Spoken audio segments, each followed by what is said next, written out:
Hey, this is Off the Cuff, and I'm Steve from TorahFamily.org. Continuing in our Before You Deny Him series, today we're covering the virgin birth of Isaiah chapter 7. Now, when discussing this topic, many like to bring up the topic of dual prophecies, and I'm not necessarily opposed to them, mainly because of what we see in verses like Ecclesiastes 1:9, which says, "What has been will be again. What has been done will be done again. There is nothing new under the sun." Anyone who studies history will tell you it repeats. Sometimes in vague generalities, and other times in amazingly similar parallels. However, when it comes to Isaiah 7:14, I believe it's actually exclusive to Yeshua. I don't see this as what some people like to call a double or dual prophecy. When it comes to Isaiah chapter 7, I believe a very important element is forgotten about Isaiah. It's something that is specifically told to Isaiah just verses beforehand. Let's read it. Isaiah chapter 6, starting in verse 8. "Then I heard the voice of the Lord saying, 'Whom shall I send? And who will go for us?' And I said, 'Here am I, send me.' He said, 'Go and tell this people, be ever hearing, but never understanding. Be ever seeing, but never perceiving. Make the heart of this people calloused. Make their ears dull and close their eyes. Otherwise they might see with their eyes, hear with their ears, understand with their hearts, and turn and be healed." Meaning what? Meaning, not everything Isaiah said could be taken at face value. Isaiah was going to start talking to them in riddles, in a way that they couldn't understand. No matter how much they thought they were getting it, they wouldn't. That was closing out chapter 6. Interestingly enough, what do we see but Isaiah doing just that starting in the next chapter? It'll take way too long to read all of these chapters, so I'm going to give the highlights in most cases. However, I strongly encourage you to read all these chapters for context. In fact, I would encourage you to read chapters 1 through 12 for full context, at least chapter 6 through 12. In order to understand even the basics of Isaiah chapter 7, we need to understand the context of what was happening. Israel was in the midst of a civil war, a war between the northern tribes of Israel and the southern tribe of Judah. As seen here, Aram and Ephraim were allied together to conquer Judah and make the son of Tabeel the king over it. You can't help but wonder if Pekah, the king of Ephraim at the time, knew about the prophecy regarding the scepter not departing from Judah and just wanted to do all he could to prove it wrong, or if he was acting with no knowledge whatsoever of it. This is a prophecy that actually foretells the coming of the Messiah as well. However, the situation at hand had Ahaz, the king of Judah, more than worried, as seen here in verse 2. Notice the specific mention here is to the house of David. This is showing Yahweh is addressing the promise to Judah. And as we will see, the latter half of the verse just as well. The promise of the coming Messiah. But after this threat is noted in verse 6, look what Yahweh said next. Verse 7, "Yet this is what sovereign Yahweh says, it will not take place." It will not happen. What won't happen? The son of Tabeel being king over Judah. The verses that follow discuss the impending judgment on those nations coming against Judah. We then get to verse 13, where we read the familiar passage. Verse 13, "Then Isaiah said, "Hear now, you house of David."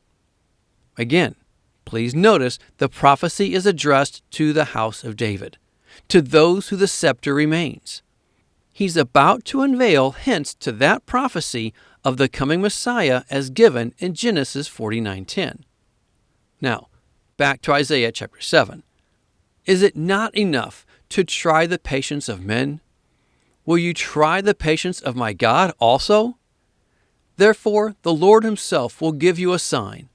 The virgin will be with child, and will give birth to a son, and will call him Emmanuel. Before we continue on with the context at hand, I believe we should address the word for virgin here. The Hebrew word is almah. This word does not specifically mean virgin. However, it's usually used to reference a young woman of marriageable age, but almost always a young woman who is not married. Thus, the implication of a virgin. But this is one of the big complaints from those who reject Yeshua as Messiah. They say, since it doesn't specifically say virgin in the Hebrew, you can't make it say virgin just to match what is said in the book of Matthew. The sad part is, over the last 2,000 years, the Jews have done all they could to redefine the Hebrew word almah.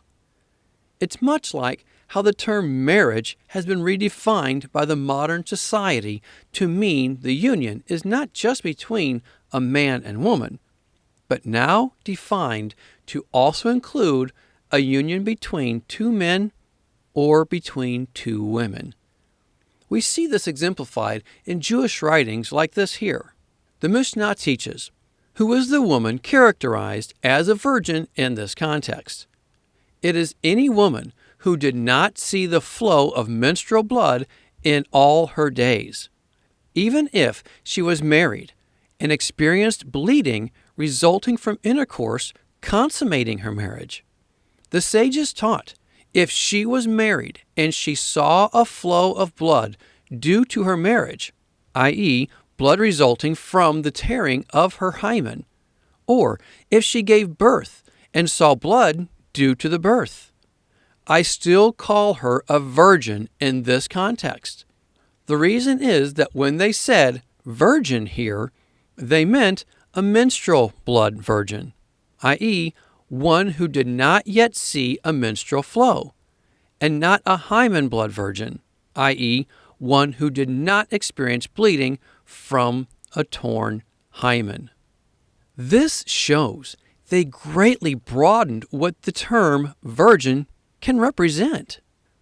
You see, when one changes the definition of a term, they can then say the Bible affirms their belief.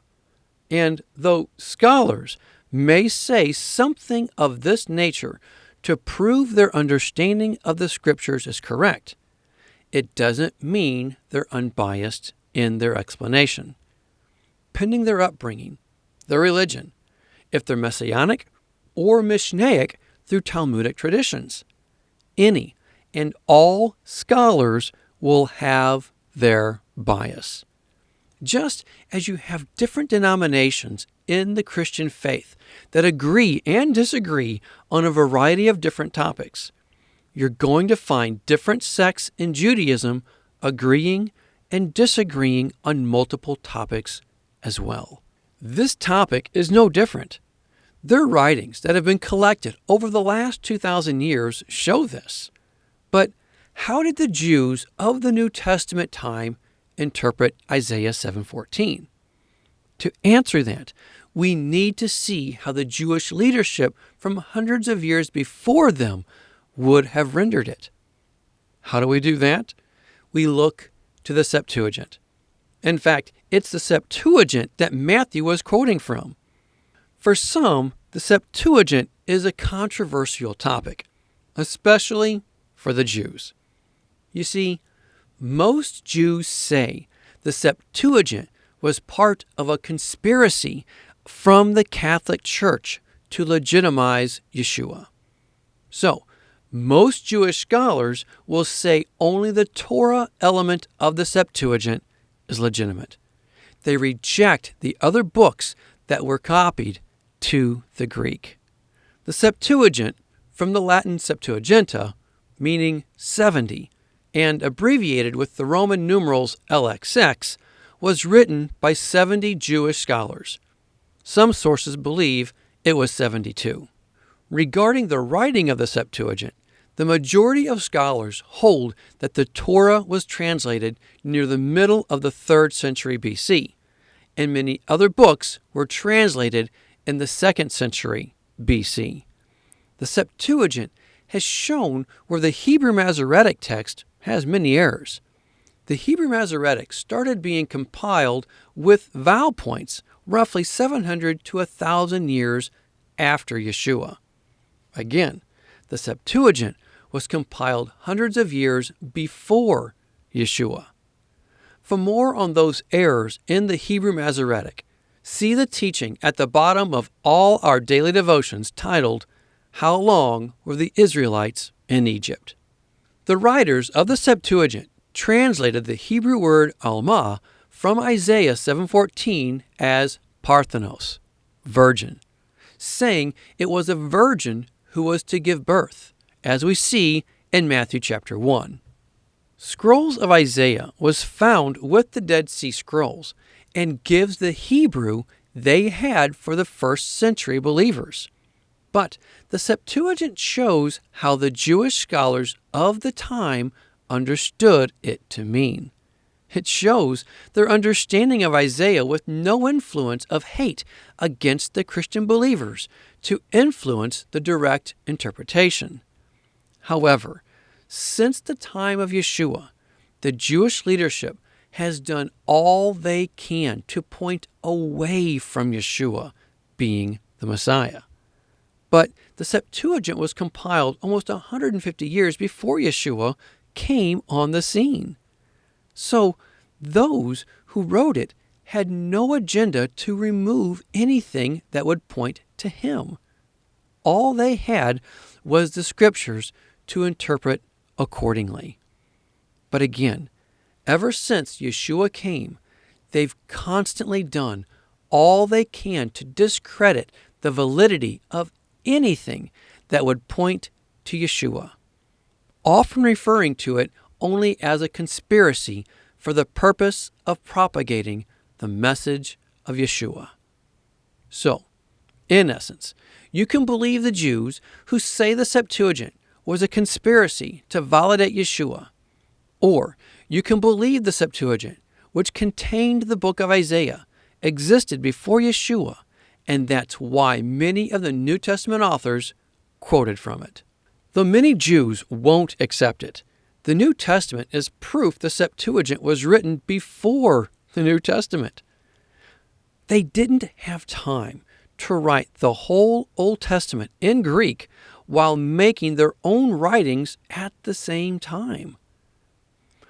We'll be doing a separate teaching on the Septuagint in the future. Now, moving on with the text of Isaiah. Remember, we'd just gone over verses 13 and 14. Forgetting that Isaiah is to speak to those in Judah by way of riddles, many assume the verses after verse 13 and 14 apply to the child who is mentioned in these very two verses. However, the next several chapters is where we see a description of two children starting to unveil. One child is called. The other is named. One child brings hope. The other announces judgment. One is a time off. The other in the time of Isaiah. How do we distinguish between the two? By reading all the context together. Let's look at it all together now. We just read two verses, 13 and 14, showing the child who will be called. Not named, but called Emmanuel. The verses that follow, 15 and 16, show a child who, before he can choose right from wrong, will see judgment on the land. Verse 17 through 25 then shows what the king of Assyria does to the land. Those who say the child noted in verses 13 and 14 then say that fulfillment is seen in chapter 8. So, let's look at chapter 8 together. Yahweh said to me, "Take a large scroll and write on it with an ordinary pen, Maher Shalal Hashbaz. And I will call in Uriah the priest and Zechariah, son of Jeberechiah, as reliable witnesses for me." Isaiah is instructed here to write a phrase on a scroll with two witnesses by his side. The phrase means, quickly spoils, swiftly plundered, which could be rendered, quickly the spoils are swiftly plundered. But why would Yahweh tell Isaiah to write this down with witnesses? The answer to that is found in the next verse. Verse 3. Then I went to the prophetess, and she conceived and gave birth to a son.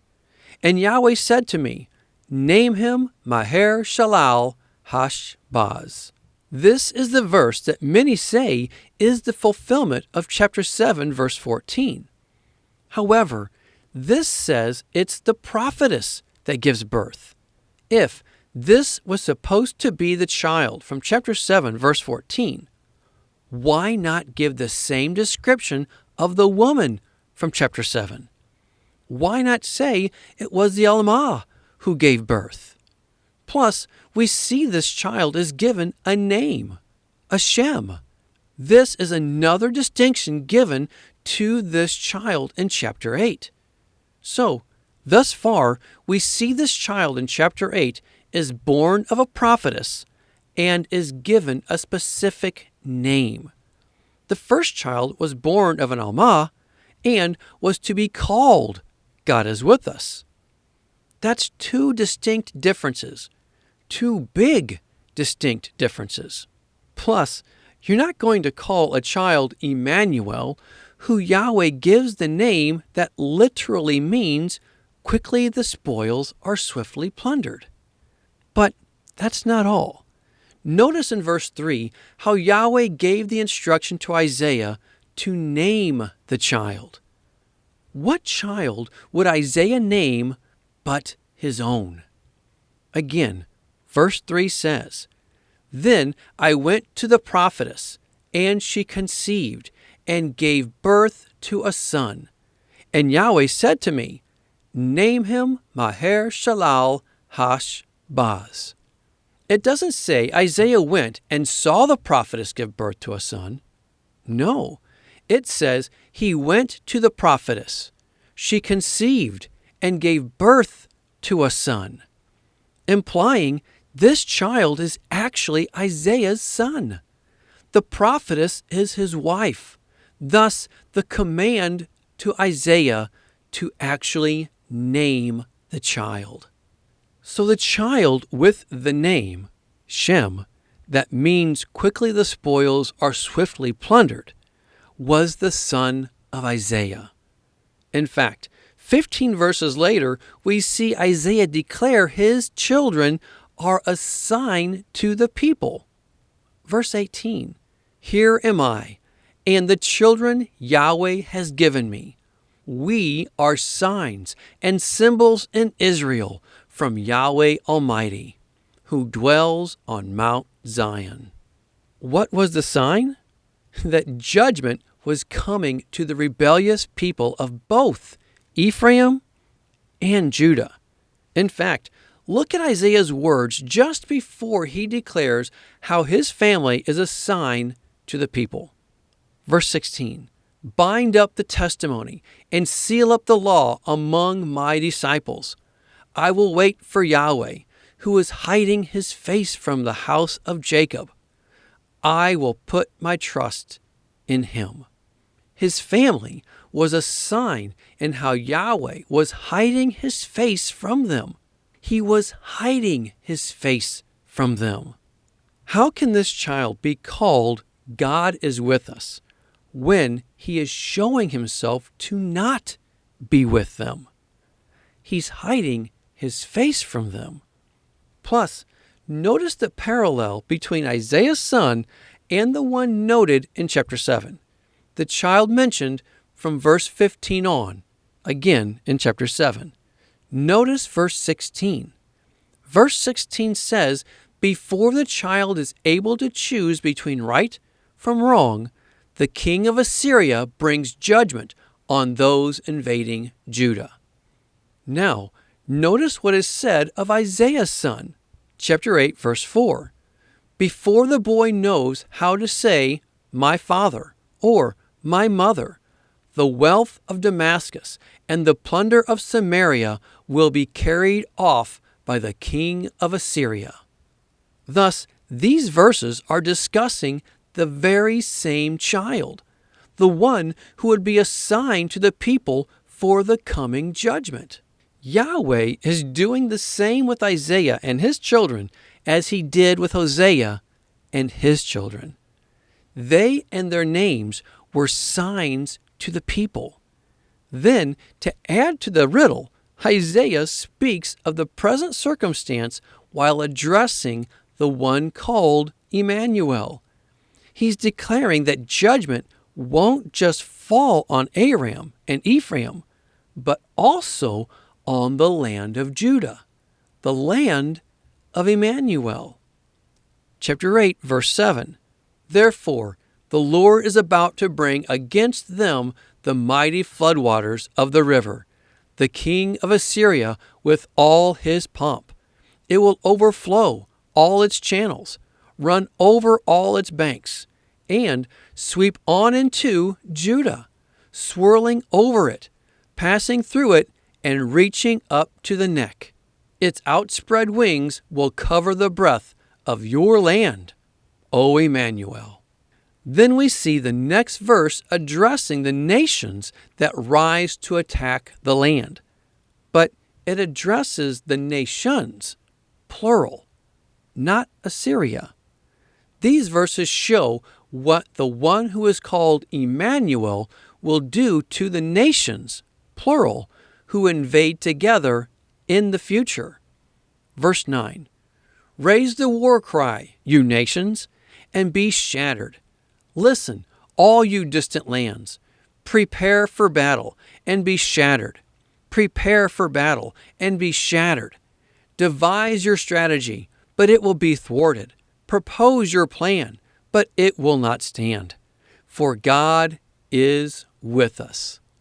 Notice how it says, for God is with us. Emmanuel. At that time, everything the nations devise will be thwarted. At the time when the one who is called Emmanuel is here. But that was not going to be the case with Assyria. Again, showing the distinction between the two boys, between the one who is called and the one who is named. The judgment with Assyria was coming, and it was not going to be avoided. Thus, the child who was named, quickly the spoils are swiftly plundered. The next set of verses describe how Yahweh specifically tells Isaiah to not follow the people of Judah. Verse 11, Yahweh spoke to me with his strong hand upon me, warning me to not follow the way of this people. He said, do not call conspiracy everything that these people call conspiracy. Do not fear what they fear, and do not dread it. And what do the people of Judah today, and for the last 2,000 years, say about Yeshua? They say he, the Septuagint, and the whole New Testament is only a conspiracy from the Catholic Church. And what did Yahweh say again to Isaiah? Do not call conspiracy everything that these people call conspiracy. Do not fear what they fear, and do not dread it. But why would they call anything a conspiracy? Surely Isaiah wondered the same. The reason is found in the following verses. Please consider carefully the words he continues with. Verse 13, Yahweh Almighty is the one you are to regard as holy. He is the one you are to fear. He is the one you are to dread. And he will be a sanctuary. But for both houses of Israel, he will be a stone that causes men to stumble, and a rock that makes them fall. And for the people of Jerusalem, he will be a trap and a snare. Many of them will stumble. They will fall and be broken. They will be snared and captured. The time was coming when he would hide himself no longer from his people. However, when that time came, they would stumble and not receive him. From that moment forward, they would call it a conspiracy. We then read, verse 16, "Bind up the testimony and seal up the law among my disciples. I will wait for Yahweh, who is hiding his face from the house of Jacob. I will put my trust in him." Despite Yahweh hiding himself in those days, Isaiah said he would wait and trust in him. Then, again, we then see in verse 18 how his family is assigned to the nation at that time when judgment was about to fall. We then read a time of darkness was coming. Verse 19, "When men tell you to consult mediums and spiritists, who whisper and mutter, should not a people inquire of their God? Why consult the dead on behalf of the living? To the law and to the testimony. If they do not speak according to this word, they have no light of dawn. Distressed and hungry, they will roam through the land. When they are famished, they will become enraged, and, looking upward, will curse their king and their God.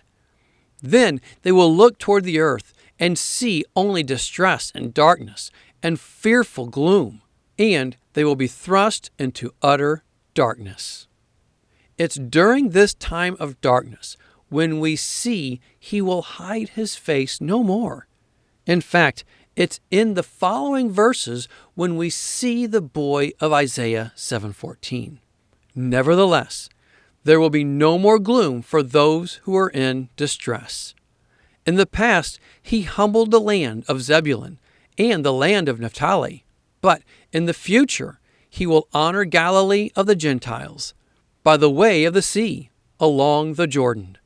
The people walking in darkness have seen a great light. On those living in the land of the shadow of death, a light has dawned. You have enlarged the nation and increased their joy.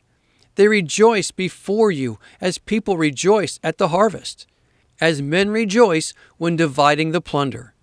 For as in the day of Midian's defeat, you have shattered the yoke that burdens them, the bar across their shoulders, the rod of their oppressor.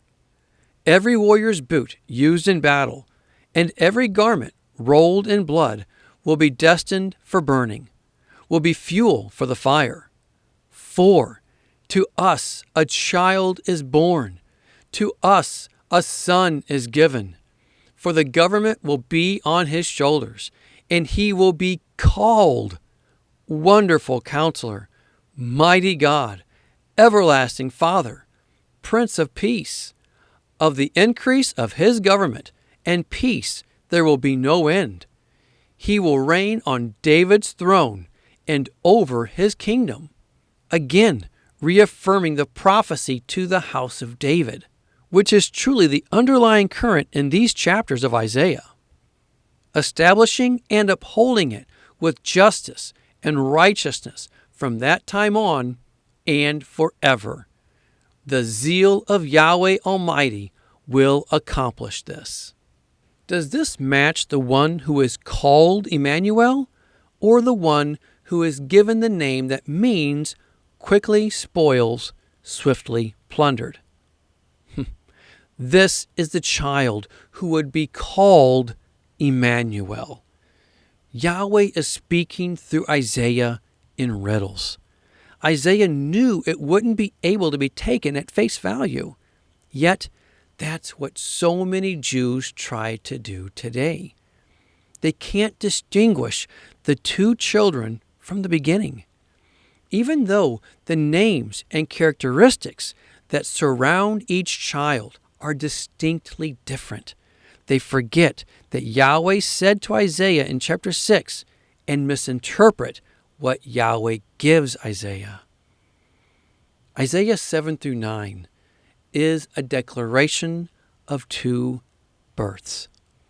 The two boys, a child declaring judgment and a child declaring promise. But the one that is named in chapter 8 is not the one first noted in 7:14. This is where we see the riddles of Isaiah begin as given in chapter 6, just verses afterwards. Chapter 8 describes a completely different boy from the one given in chapter 7, verse 14. In conclusion, chapter 7 through 9 is where we see a description of two children starting to unveil. One child is called, the other is named. One child brings hope, the other announces judgment. One is a time off, the other in the time of Isaiah. This isn't about picking two verses out to make them apply to the Messiah. This is all about deciphering the revelation of two individual children being born. It's all about understanding the riddles Yahweh has Isaiah speaking. The riddles that Yahweh said the people of Judah wouldn't be able to understand. These words of Isaiah in chapter 6 are referred to by both Yeshua in Matthew 13 and by Paul in Acts 28. Both are referencing how the leadership of Judah are fulfilling how they would hear but not understand. One should use extreme caution in going to teachers of Judah to understand the prophet Isaiah. Isaiah himself was told by Yahweh they wouldn't understand him. They wouldn't understand him. That's something we can't look over. Well, that's all I have. Think about it. Pray about it. But more than anything, be a doer of the word and not a hearer only.